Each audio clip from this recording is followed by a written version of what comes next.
Buenas tardes, mi gente. Mire, yo me encuentro en San Pedro de Macorís. Yo me encuentro con la morena, que fue para muchos humillada por unos plátanos. Otro que fue una ladrona.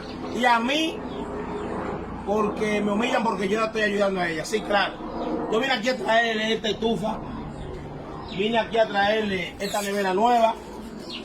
Y vine aquí a traerle esta cama. Y también su casa se le está pintando. Se le está pintando en su casa y se le está acondicionando. Miren aquí, su casa se le está pintando y se está pintando por dentro. Ahora bien, ven acá, mi amor. Yo vine aquí también a entregarle a ella, miren, 2, 4, 5, 6, 7, 8, 9,600 pesos. ¿Ustedes saben por qué? Porque no hay bien, no hay mal que por bien no venga.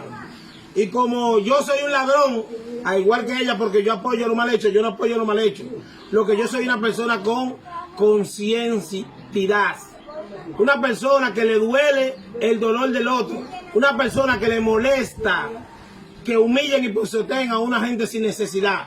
Eso es lo que pasa conmigo. A la amargada que me subió a mí en un video diciendo que yo era un loco, yo tengo que para decirle que tú siempre vas a vivir una vida amargada.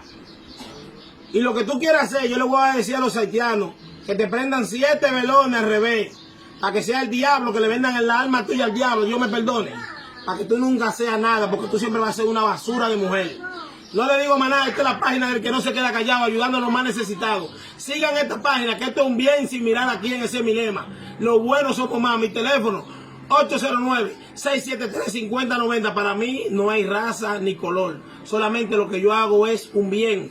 Somos hermanos de patria, como quien dice, porque ella es haitiana, yo soy dominicano, pero ella hoy se encuentra en tierra dominicana. Por eso yo la ayudo, porque es como digo, no hay mal que por bien no venga. ¿Creyeron que le hicieron un daño a ella? No, le hicieron un favor.